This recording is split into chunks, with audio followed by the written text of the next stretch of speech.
A simple hello could lead to a million things. Ladies and gentlemen, a very pleasant morning to one and all joining today's auspicious meet. I am Sheikh Dawood, grandnephew of Dr. APJ Abdul Kalam and co-founder of Dr. APJ Abdul Kalam International Foundation.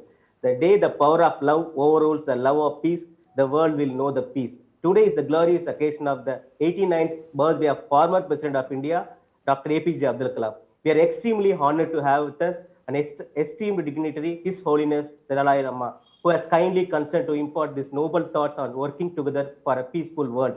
Now, I would like to request my brother Sheikh Salim to give welcome address.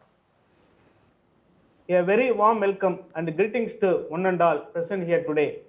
On this most auspicious occasion, the 89th birth anniversary of our beloved missile man of India, People's President, Bharat Ratna Dr. APJ Abdul Kalam, I am overwhelmed with feelings of happiness and pride. Your Holiness, it is indeed our great honor and privilege that you have consented to be the chief guest of the event at a time when you are extremely occupied day and night with hundreds of activities dedicated to bring about peace and the welfare of all beings. Being with you here virtually today is one of the happiest and proudest moments of my entire life. I am confident that this is an exciting moment not only for me, but also for all participants present here online from India and across the globe who are watching this program live. Most notably, our student friends gathered here today from various parts of the world. Dr. Kalam had dreamed of a peaceful world where people can live in a harmony. I would like to quote his famous phrase, where there is a righteousness in the heart, there is a harmony in the home. When there is a harmony in the home, there is a order in the nation. When there is a order in the nation, there is a peace in the world. On this auspicious occasion and a prevailing global scenario, the theme Livable Planet Earth, working together for a peaceful world, is very apt, and we eagerly look forward to your enlightening address.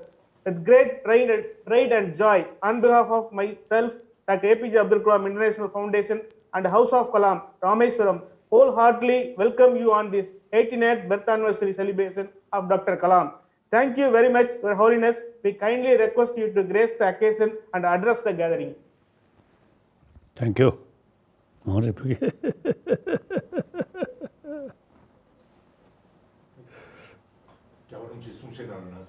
Ka.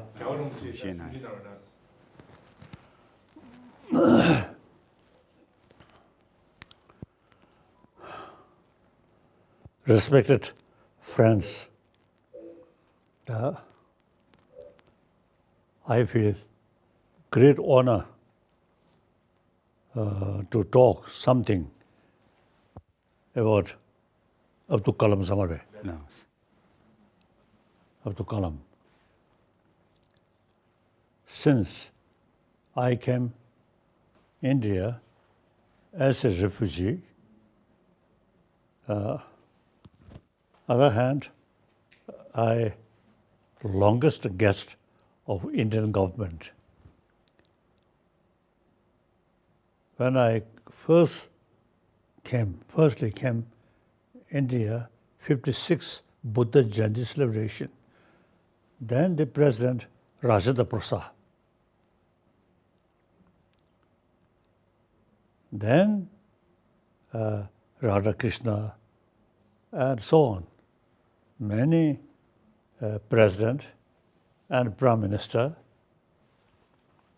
I had opportunity meeting. Then Karsanda Abdul Kalam. He something special significance. So from ordinary family and at very young age, education, normal education, and he especially have interest about science. Then when I met him, he's a very gentle,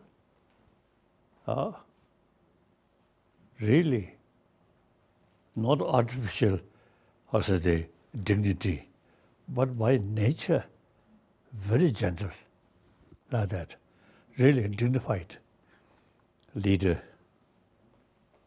So now today, an opportunity to discuss about him or in general in India's, how to say, 1,000-year-old India's culture. And one special thing is India religious harmony.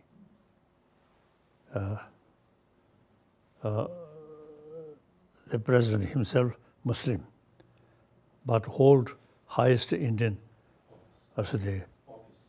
position. Wonderful. So I always,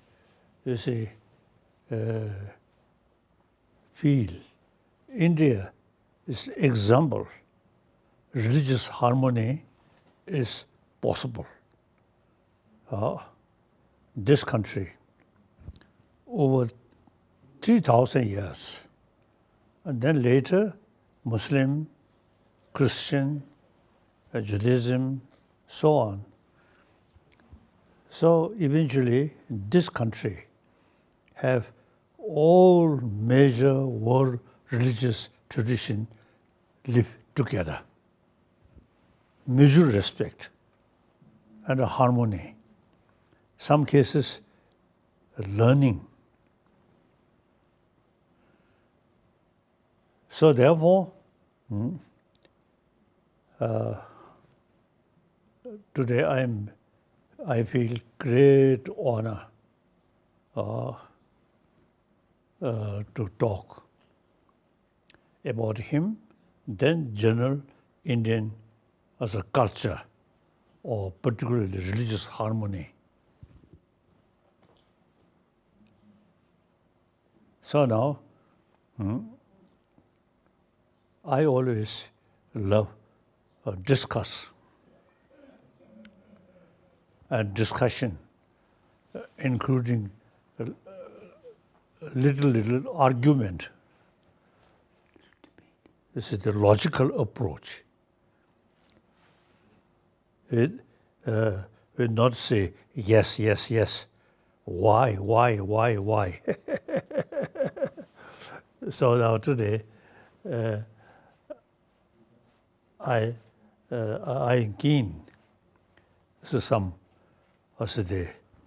discussion, some argument. Okay.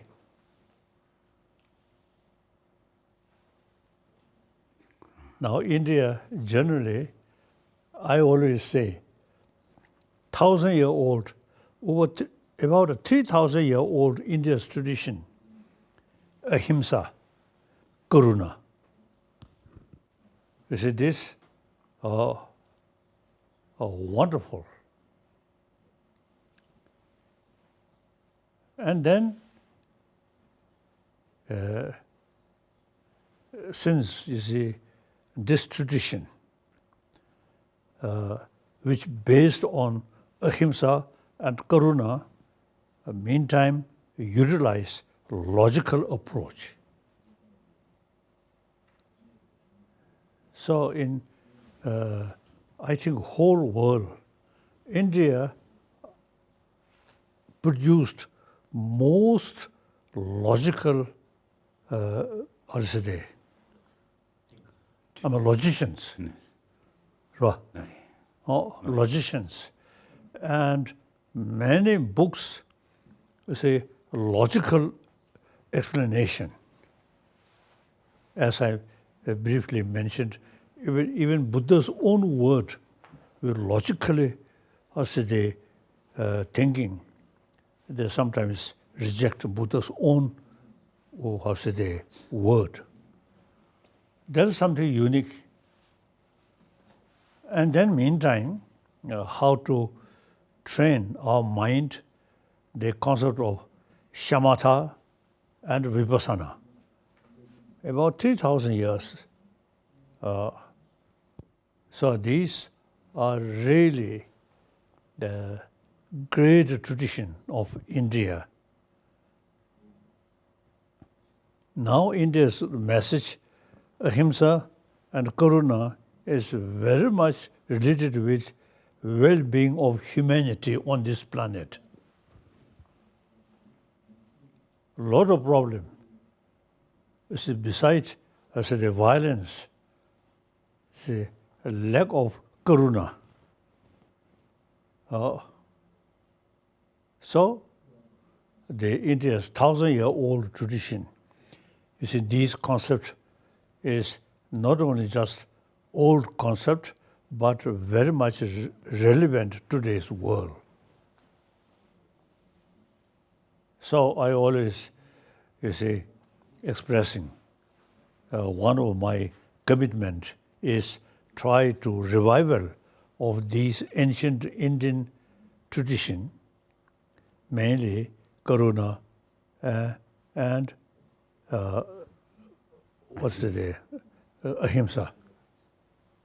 And then, if go deeper level, then some through meditation, try to transform our sort of too much disturbed mind, try to be calm mind. And also the India's tradition, secular way. These also the information come from this religious text, but we should take as an academic subject and a secular way, whether believer or non-believer, and believe this religion, that is personal matter. So we are talking these things as an academic subject. Every human being, non-believer and believe different religious tradition, all need a more peaceful life. For that, compassion, the karuna, and ahimsa, very relevant, very important. So, now,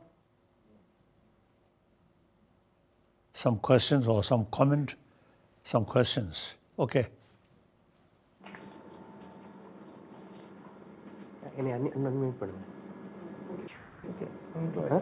So now I would thank you, Holiness, for your wonderful speech. Now I will request, all over the world we have students. So let us start with Srinidhi from, Sagarika from India. Sagarika. Karsa. Good morning, Holiness. I'm Sagarika from India, and I study in Amity University. Thank you, His Holiness, for giving me this wonderful opportunity. The question I have is, can an ordinary family create an impact towards world peace? Is it always necessary to create sensation to attract attention, or can we create change silently? That is my question. Thank you, His Holiness. Now, certainly, yes. Like Mahatma Gandhi, individual person in South Africa, as a one individual person, so he propagated non-violence. Then eventually, India's freedom struggle, he purely follow non-violent. Then, like South African Nelson Mandela, and then Martin Luther King. You see, these, number of followers eventually come from different parts of the world. So firstly, Mahatma Gandhi, one individual person, no military forces or nothing. So, I think logically, we are part of humanity. Certain sort of movement, certain new ideas must start from one individual human being. So, like you, young person, from very, the rich cultural heritage country, So certainly you can make a certain contribution regarding peace of mind, peace of the world, and through peace of mind. Okay. We have next student Srinidhi from India. Good morning, Your Holiness. I am Srinidhi from India and I study in the Camford International School. Your Holiness, thank you so much for the opportunity to participate in this event. My question for you is, Dr. APJ Abdul Kalam had said that at this rate of damage, the earth would be livable for only another 30 years. What measures should the youth take in order to conserve the planet for future generations? Thank you, Your Holiness. Right. Unfortunately, now modern education very much sort of concerned about material value. Nothing much sort of talk about peace of mind. So with modern education, only technology and mentally, you see, they, I say, greed, want more like that. So a present sort of, or say, way of thinking, ultimately sort of also to think oneself, I, and then try to through power, including violent power, violence, or military power. So if this present, let's say, way of life only think about material value, and you say, no hesitate, use violence, if this situation remain continuously, then it is really difficult to say the world, how to say, peacefully exist. As Abdul Khan stated, I agree. But meantime, now later part of 20th century, now more and more people now showing, including scientists and educationists, now showing interest about our inner peace. Particularly the number of scientists now really they showing interest about how to develop peace of mind. And previously, you see no concept about mind, just this physical and brain. Now later part of 20th century, now some scientists, some brain specialists, now they begin to realize, oh, there is something which affects our mind, our brain. So we call chit, sixth mind. Usually in a materialistic sort of life, when we talk mind, it's only sensorial mind, eye consciousness, air consciousness, like that. Not much talk about chit. So the peace related with sixth mind. The sensorial mind just as it is serving the sixth mind. Anger, hatred, compassion, all these emotions related with sixth mind. So now we have to pay more attention about mind, sixth mind. So basically, we human beings, as some scientists say, we are social animal. Any social animal, by nature, they have some kind of sense of concern of their own community. We are social animals.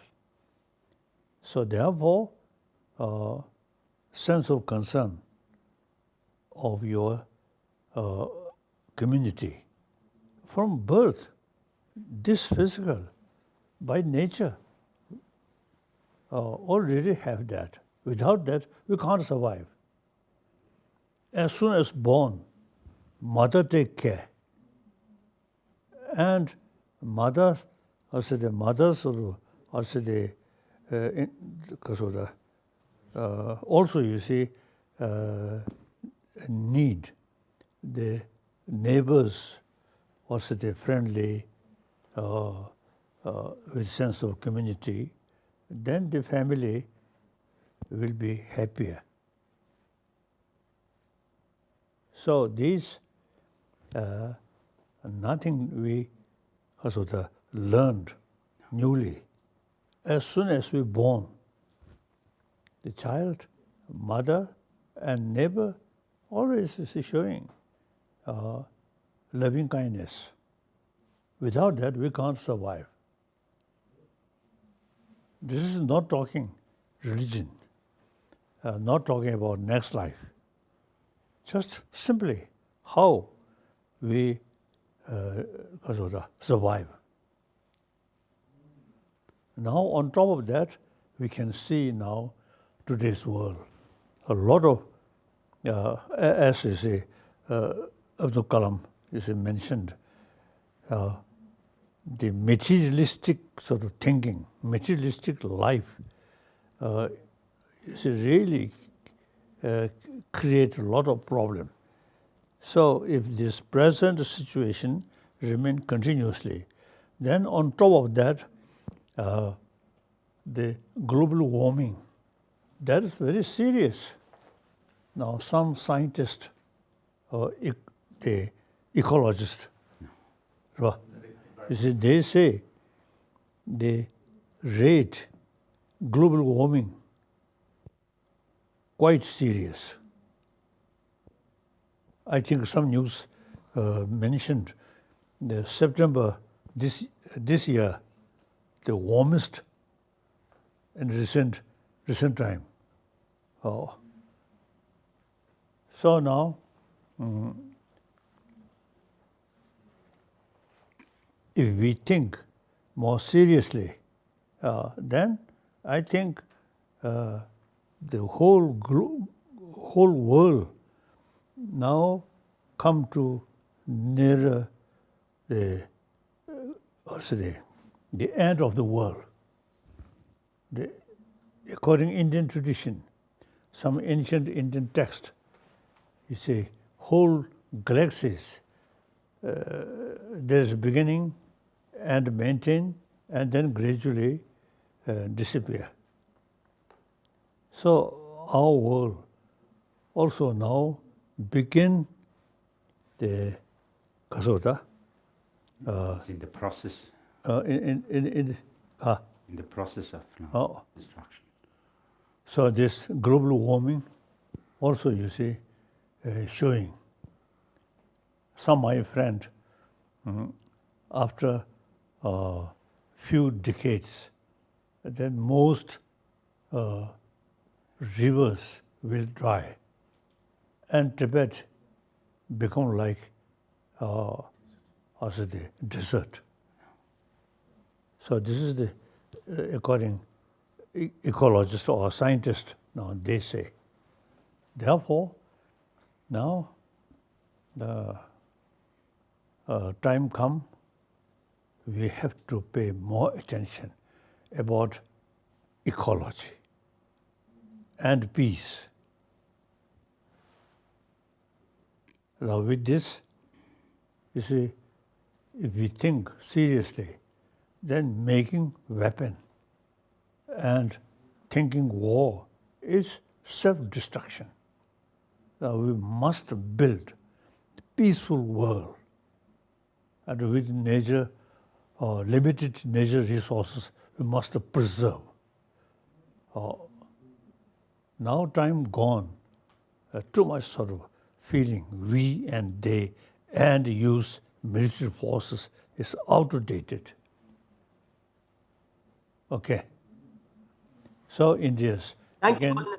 Thank you. you see, India's sort of 1,000-year-old concept, ahimsa, karuna, very, very important.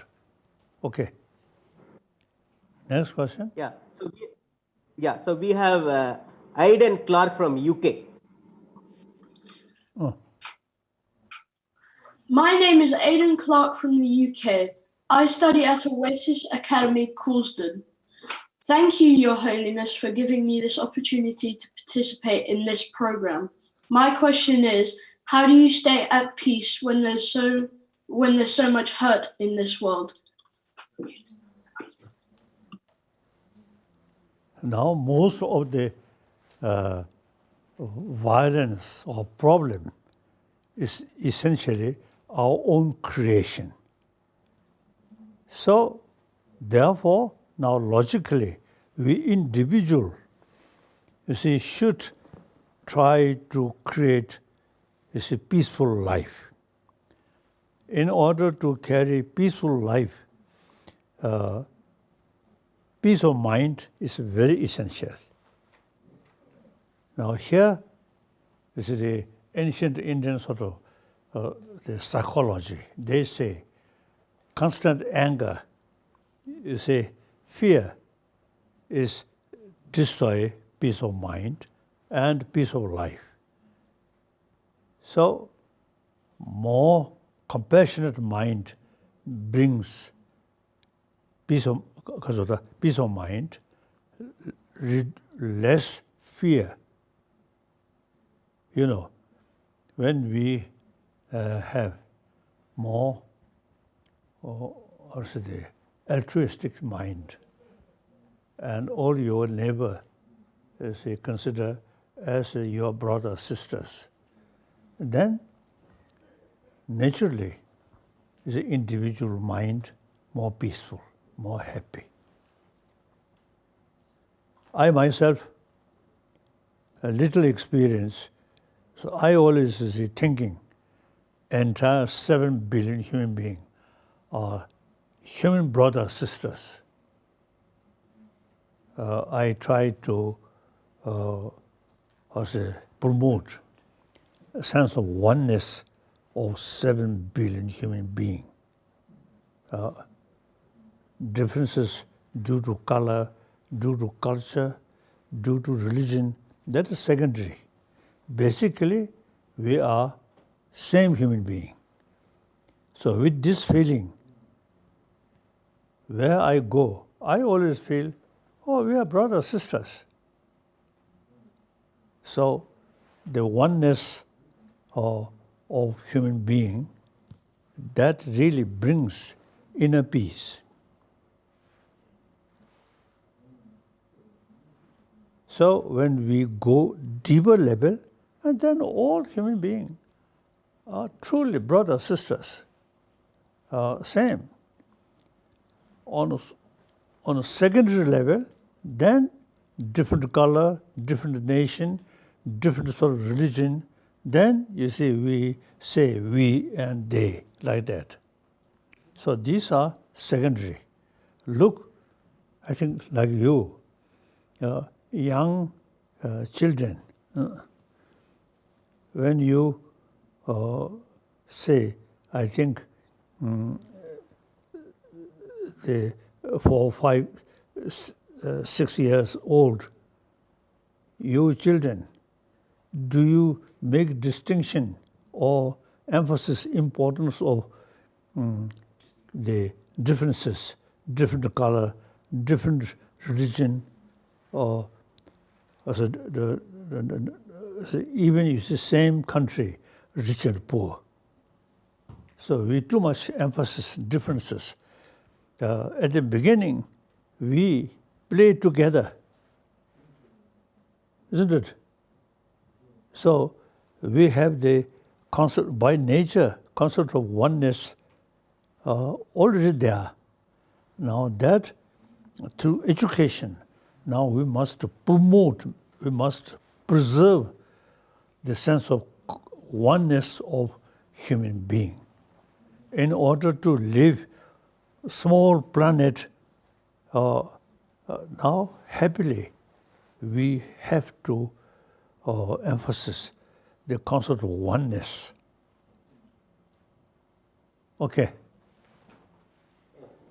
Thank you, Holiness. Next student from Australia, Cooper. Hello, my name is Cooper Marsden and I'm from Australia. I'm a grade 6 student from Barrack Chase Primary School in Victoria. Thank you for your Holiness Dalai-Lama for giving me the opportunity to participate and ask my question. Is world peace possible, and how can children growing up in today's world contribute to a more peaceful world? The ultimately sense of oneness is the key factor. Now look, European Union, the previous centuries, many of these countries killing each other, particularly First World War, Second World War. Then after Second World War, under the leadership of Adenauer and de Gaulle, and previously French and German, each other fighting, killing. Then after Second World War, you see, they developed the concept of European Union. These member of European Union, you see, in the past century, they kill each other several times. Now, after they develop the European Union, now no longer killing among the member states. So that's one example. Now, that way, you see, we can learn from that, and then eventually something like European Union, Latin American Union, and the Asian Union. Then, firstly, India, China, most populated two nation, ancient nation, and historically very close link. So some kind of union, big Asian Union, including Japan and all these Asian small countries, Burma, Thailand, Vietnam, and Japan, some kind of union. Then I think that's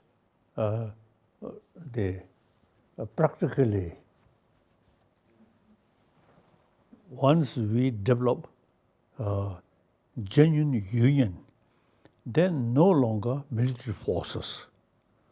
Then you can save a lot of money. Otherwise, we took much money spent for military forces. And nobody want to kill. So now we really want peaceful sort of the community or the continent, and then you say each individual have also the potential to create that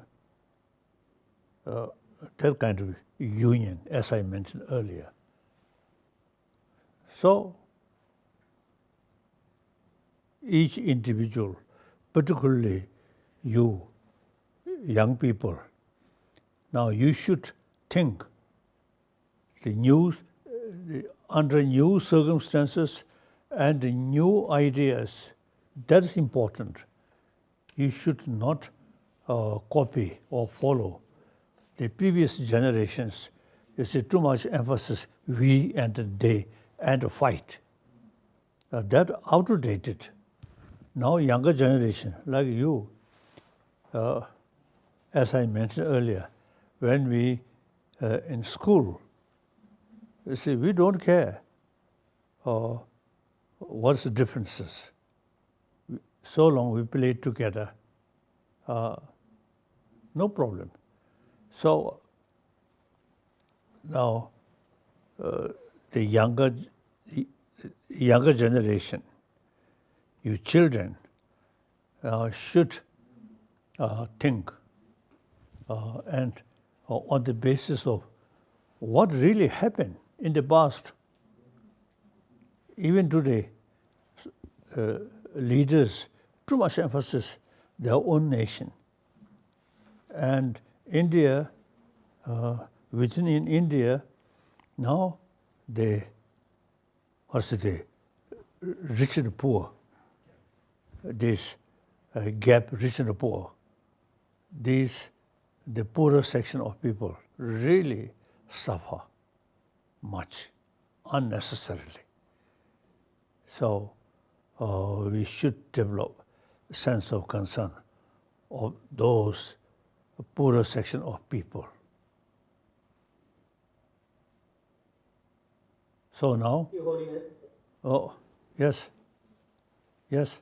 Yeah, so, yeah, now we have a question from Varshini from India.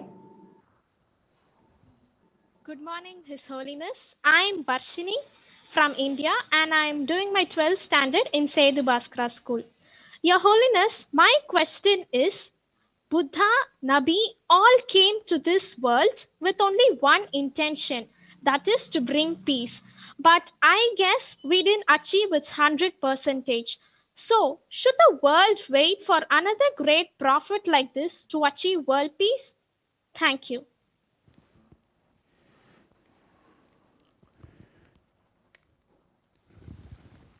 I think,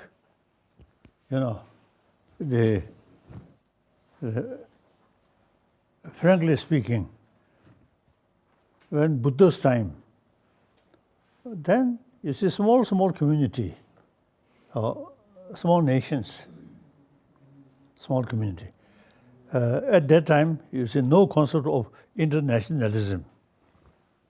Now, gradually, because of economy, we call global economy, no national boundary. And then technology, these things, now we much sort of closer. And the reality, for example, India, great nation, but future of India, you need good relations with your neighbor. And Asia need West need Asia. That's now today's reality. So the reality itself now telling us you should work together. We should live happily together. So therefore, I think education and try to less emotion, too much self-centered I. That narrow-minded really is a source of problem. Now here, quantum physics, see, now about mind, about emotion. Now quantum physicists, they say there is big differences, appearance and reality. Appearances